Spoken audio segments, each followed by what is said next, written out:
Walk থুই এইসকলৰ মূৰত, ৱাক থুই বুলি কলো এইসকলৰ মূৰত। অসমৰ মুখ্যমন্ত্ৰীৰ শ্ৰুতলিপি মতেই কাৰোবাৰ নাম ভোটাৰ তালিকাৰ পৰা কৰ্তন কৰিব নোৱাৰি। আপোনালোকে বাৰু ডিব্ৰুগড় বৈৰাগী মঠৰ শ্ৰী অৰ্পণা ভূঞা সন্দিকৈ নামৰ এগৰাকী মহিলাক চিনি পায় নেকি? হয়তো বহুতে চিনি নাপায়। মই কৈছো শুনক, এইগৰাকী ভদ্ৰ মহিলাই বীৰৰ নাম লৈ অসমত সংগঠন খোলা বীৰ লাচিত সেনাৰ কেইগৰাকীমান বিষয়ববীয়া ক্ৰমে শিৱ দত্ত, ৰন্টু চেতিয়া, পৰীক্ষিত বৰা নামৰ ব্যক্তি কেইগৰাকীৰ বিৰুদ্ধে সৰ্বমুঠ 5,75,000 টকা আত্মসাৎ কৰাৰ অভিযোগ তুলি বীৰ লাচিত সেনালৈ পত্ৰ প্ৰেৰণ কৰিছে আৰু এই পত্ৰ ভাইৰেল হৈছে, সকলোৱে দেখিছে। ইয়াৰ লগতে অতি সম্প্ৰতি চিটি কাৰ্ট নামৰ এটা শ্বপিং মলৰ পৰা ধন দাবী কৰি বীৰ লাচিত সেনা যোৰহাট জিলা সমিতিৰ সভাপতি আদিত্য পানীফুকন আৰু সচিব সুজিত দত্ত এই দুইগৰাকীয়ে সেই চিটি কাৰ্টৰ পৰা প্ৰায় 10 লাখতকৈ বেছি টকা দাবী কৰি এতিয়া সংগঠনটোৰ পৰা তেওঁলোকক খেদি দিয়া হৈছে। এই যে অভিযোগবোৰ এটাৰ পিছত এটাকৈ আহিবলৈ লৈছে, এই অভিযোগবোৰ অহাৰ লগে লগে এই সংগঠনবোৰৰ আচল চৰিত্ৰটো অসমৰ জনসাধাৰণৰ আগত ওলাই পৰিছে। আচলতেই যে একাংশ দল সংগঠনৰ মূল উদ্দেশ্য হৈছে চান্দা সংগ্ৰহ কৰি জীৱিকা নিৰ্বাহ কৰা, এই কথাটো বাৰে বাৰে প্ৰতীয়মান হৈছে। আমি বিগত আলোচনাবোৰত এই কথা বাৰে বাৰে কৈ আহিছো যে বিশেষকৈ বীৰৰ নাম লৈ সংগঠন খোলা কিছুমান তথাকথিত ভণ্ড লোকৰ দল সংগঠনবোৰৰ মূল উদ্দেশ্য হৈছে চান্দা সংগ্ৰহ কৰা। এওঁলোকে তেওঁলোকৰ পাপ্পাৰ নিৰ্দেশ মৰ্মে অসমত যে তাল ফাল চিঞৰ বাখৰবোৰ কৰিছে, তাৰ মূল কাৰণটো হ'ল তেওঁলোকে নিজকে বীৰ বুলি জাহিৰ কৰিব বিচাৰিছে, যাতে তেওঁলোকক দেখি সাধাৰণ মানুহ অকণমান ভীতিগ্ৰস্ত হৈ থাকে। তেতিয়া তেওঁলোকে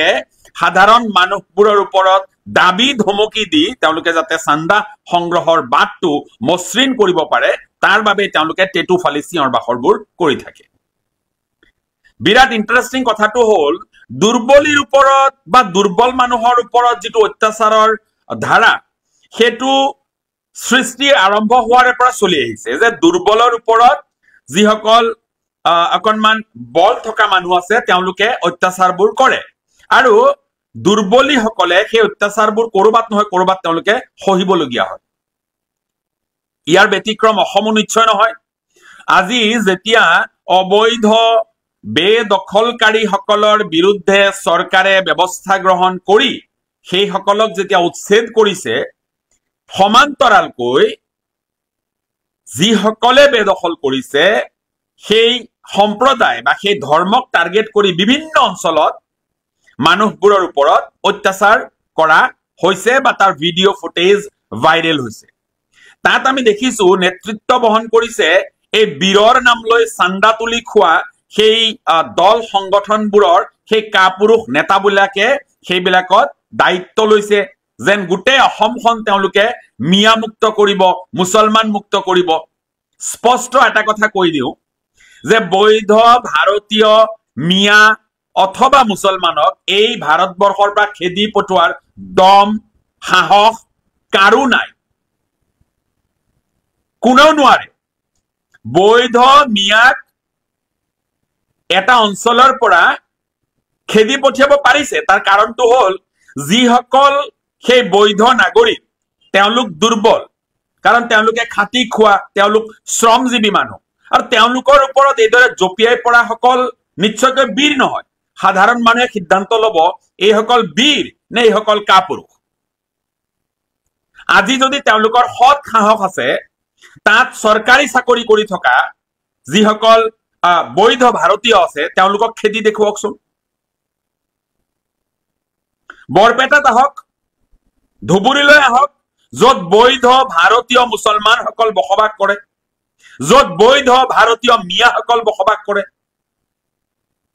এই যে শিৱসাগৰলৈ বা যোৰহাটলৈ বা তিনিচুকীয়ালৈ যিসকল বৈধ ভাৰতীয় মুছলমান মিয়া কাম কৰিবলৈ গৈছে, শ্ৰম কৰিবলৈ গৈছে, ৰাজমিস্ত্ৰী হিচাপে, দিন হাজিৰা কৰা শ্ৰমিক হিচাপে কাম কৰিবলৈ যিসকল গৈছে, তেওঁলোকৰ ওপৰত কিছুমান কাপুৰুষৰ দল, চান্দাজীৱী সংগঠনৰ যিবিলাক গোলাম আৰু ভৃত্য আছে, তেওঁলোকে তাতে তেওঁলোকৰ কাপুৰুষালীবোৰ প্ৰদৰ্শন কৰিছে, আমি দেখিছো। আৰু তাকে লৈ আমি এটা কথা দেখিছো, সেইটো হৈছে যে তাত কৰবাত নহয় কৰবাত তেওঁলোকৰ এই ৰাজ আশিস বুলি যিটো কয়, ৰজাৰ আশিস তেওঁলোকৰ ওপৰত আছে, যাৰ বাবে তেওঁলোকে এতিয়াও মুকলি আকাশৰ তলত ঘূৰি আছে। এতিয়া এই যে যিগৰাকী মহিলাই এই ধন দাবী কৰি বা তেওঁৰ পৰা ধন আত্মসাত কৰাৰ যিটো অভিযোগ আনিছে, তেওঁ নিশ্চয় মিয়া মহিলা নহয়, তেওঁ এগৰাকী খিলঞ্জীয়া অসমীয়া মহিলা, যিগৰাকীয়ে এই বীৰ সকলৰ বিৰুদ্ধে, নিজকে বীৰ সজাবলৈ যোৱা বীৰসকলৰ বিৰুদ্ধে এইদৰে ধন আত্মসাত কৰাৰ অভিযোগ আনিছে। চিটি কাৰ্টৰ মালিক নিশ্চয় মিয়া নহয়, চিটি কাৰ্টৰ মালিক নিশ্চয় মুছলমান নহয়। চিটি কাৰ্টত ধন দাবী কৰিবলৈ যোৱা সেই বীৰসকল কাপুৰুষ। এতিয়া কব লাগিব ৱাক থুই এইসকলৰ মূৰত, ৱাক থুই বুলি কলো এইসকলৰ মূৰত। লাজ নোহোৱা নিলজ্জ এইসকলে কিদৰে মানুহৰ আগত মুখবোৰ দেখুৱায়। এই নিলজ্জবোৰে যে মানুহৰ আগত মুখ দেখুৱায়, বৰ আমিয়ে লাজ পাওঁ তেওঁলোকক চালে। আৰু একাংশ যিসকল সেই গেৰুৱা শিবিৰক প্ৰতিষ্ঠা কৰিবলৈ উঠি পৰি লগা যিসকল টিভি চেনেল আছে, গেৰুৱা শিবিৰৰ শ্ৰুতলিপি মতে যিসকলে এই অসমত বাতৰিবোৰ পৰিৱেশন কৰে, গেৰুৱা শিবিৰৰ শ্ৰুতলিপি মতে যিসকলে সংবাদ পৰিৱেশনত অৰিহণা যোগাই আহিছে, সেইসমূহ তথাকথিত টিভি চেনেলৰ এংকৰবোৰে এই কথা বতৰাবোৰলৈ চিঞৰ বাখৰ কৰা বা এই কথা বতৰাবোৰ লৈ তেওঁলোকে কোনো ধৰণৰ টক শ্ব' অনুষ্ঠিত কৰা আমি দেখিবলৈ নাপালো। এয়াই হৈছে তেওঁলোকৰ জাত্যাভিমান। তেওঁলোকে কেৱল মিয়াৰ ভূতটো য'তে ত'তে দেখে, তেওঁলোকে য'তে ত'তে মিয়াৰ ভূত দেখে, য'তে ত'তে মুছলমানৰ ভূত দেখে। এই যে বীৰৰ নাম লৈ অসভ্যালি কৰা, বীৰৰ নাম লৈ চান্দা তুলি গুণ্ডামি কৰা, বীৰৰ নাম লৈ উদ্ভণ্ডালি কৰা, বীৰৰ নাম লৈ কাপুৰুষ আৰু ভৃত্যৰ দৰে আচৰণ কৰা এইসকলৰ বিৰুদ্ধে টক শ্ব' কৰাৰ হিম্মত আৰু সাহস সেই তথাকথিত সেই গেৰুৱা শিবিৰৰ সেই শ্ৰুতলিপি মতে বাতৰি পৰিৱেশন কৰা চেনেলসমূহৰ হবনে? এই অসমৰ ৰাইজে জানিব বিচাৰিছে। সেই অভিযুক্ত সেই দল সংগঠনৰ সেই নেতাসকলক সেই টক শ্ব'সমূহলৈ মাতি কথাবোৰ স্পষ্ট কৰাৰ হিম্মত আৰু সাহস সেই টিভি চেনেলসমূহৰ হবনে? নে কেৱল মিয়া খেদা নাটকখন কৰিয়েই TRP বঢ়োৱাৰ চেষ্টা কৰিব তেওঁলোকে? কথাবোৰ অকণমান স্পষ্ট হোৱাটো ভাল। আজি আমি দেখিছো যেতিয়া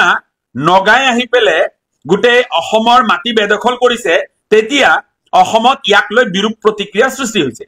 সেই সময়তে অসমৰ ৰজা বুলি ভবা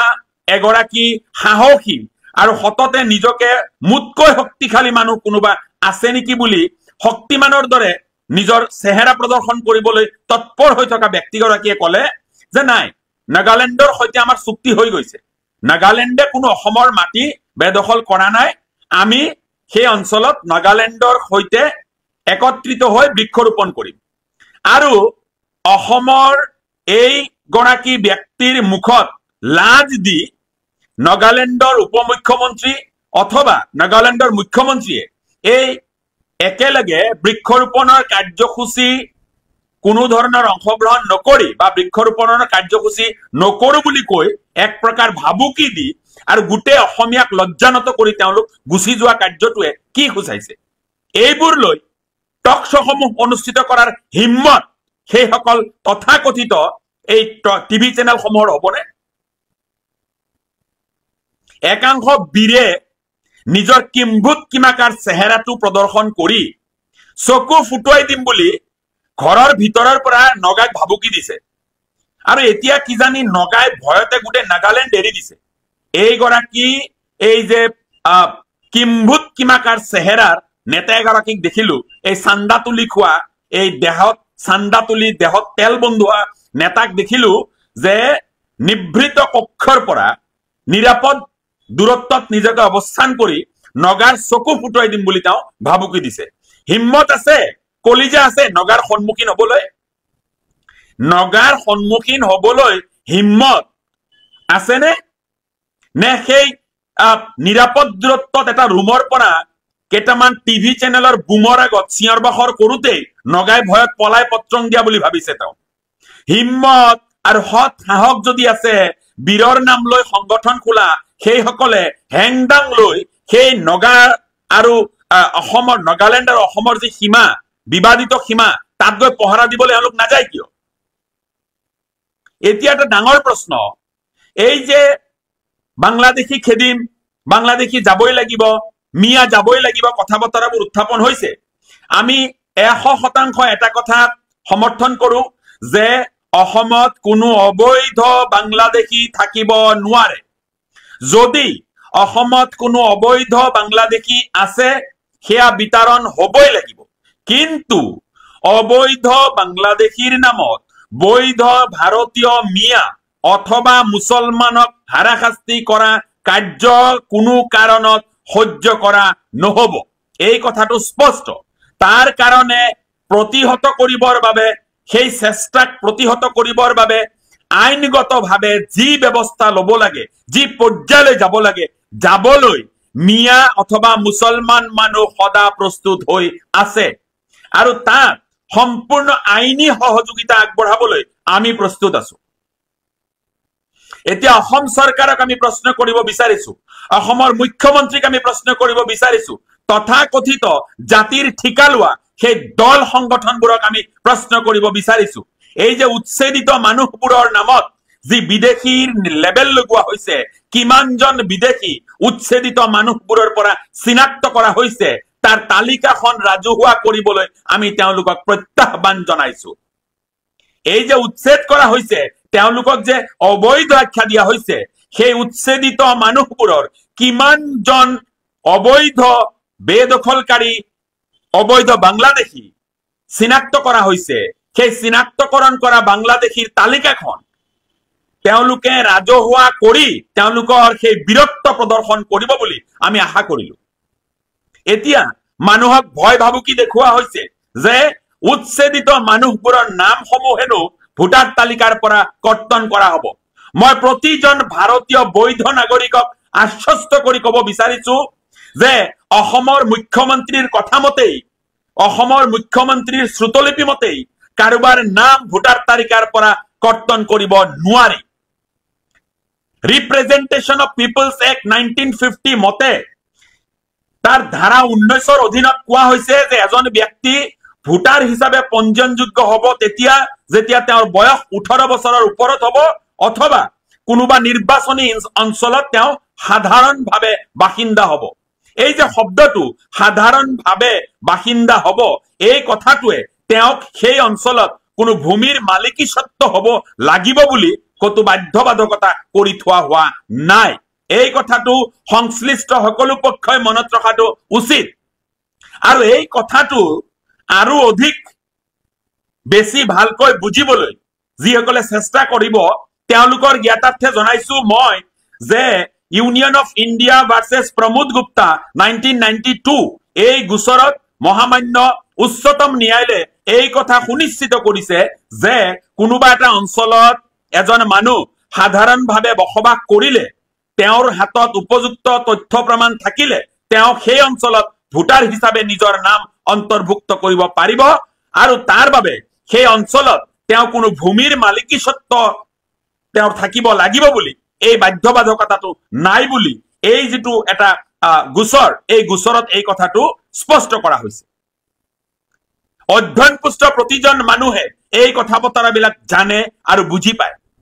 এই যে ৰাজনৈতিক চমক সৃষ্টি কৰিবৰ বাবে যিসকলে কৈ দিয়ে নিজকে শক্তিমানৰ দৰে আচৰণ কৰিবলৈ গৈ নিজকে বীৰ পুৰুষ সজাবলৈ গৈ নিজকে ভাৰতবৰ্ষৰ আটাইতকৈ শক্তিশালী মানুহ বুলি কোৱাৰ স্পৰ্ধা কৰা ব্যক্তিসকলে যেতিয়া চিঞৰ বাখৰ কৰে তেতিয়া আমি লাজ পাওঁ সাংবিধানিক পদত অধিষ্ঠিত সাংবিধানিক মুৰব্বীৰ পদত থকা কোনো ব্যক্তিয়ে এনেবোৰ কথা বতৰা কোৱাটো গ্ৰহণযোগ্য নহয় আৰু এটা কথা স্পষ্ট কৰি দিছো মুখ্যমন্ত্ৰীৰ শ্ৰুতলিপি মতে কোনোবা জিলাৰ উপায়ুক্তই জিলা আয়ুক্তই যদি অবৈধভাৱে যদি বেআইনীভাৱে কোনো ব্যক্তিৰ নাম ভোটাৰ তালিকাৰ পৰা কৰ্তন কৰে সেই সংশ্লিষ্ট জিলাৰ আয়ুক্ত সকলক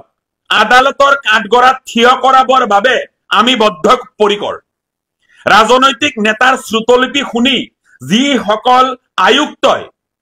অবাধ হাৰত বা অবৈধভাৱে বা অনৈতিকভাৱে বেআইনীভাৱে যদি কাৰোবাৰ নাম কৰ্তন কৰাৰ সাহস কৰে সেইসকলক আইনৰ কাঠগড়াত থিয় কৰাই উপযুক্ত শাস্তি বিহিবৰ বাবে আইনীভাৱে যুদ্ধ কৰিবৰ বাবে আমি সদা প্ৰস্তুত আছো গতিকে সাধাৰণ মানুহ ভীতিগ্ৰস্ত হোৱাৰ কোনো কাৰণ নাই এয়া কেৱল মাত্ৰ ৰাজনৈতিক চমক সৃষ্টি কৰিবৰ বাবে কোনো ৰাজনৈতিক নেতাই উফাইদং মৰা কিছুমান বক্তব্যহে মাথো অসমৰ ৰাইজে বুজিছে 2026ৰ নিৰ্বাচনী বৈতৰণি পাৰ হ'বৰ বাবে তেওঁলোকৰ হাতত কোনো ইস্যু নথকাৰ বাবে এতিয়া এই বাংলাদেশী আৰু মিয়া শব্দটোৰে এটা নতুন ইস্যু সৃষ্টি কৰি তেওঁলোকে কেৱল মাত্ৰ ৰাজনৈতিক মুনাফা লাভৰ বাবে চেষ্টা কৰিছে আইনগতভাৱে আৰু এই জাতিটোক বিভিন্ন ধৰণে যি নিৰ্যাতিত হৈ আছে সেই নিৰ্যাতনৰ বিৰুদ্ধে প্ৰতিবাদ কৰিবৰ বাবে আমি সদা প্ৰস্তুত আছো আপোনালোকৰ লগত সদায় থাকিম আৰু আপোনালোকৰ হৈ আইনীভাৱে আমি যুঁজ দি গৈ থাকিম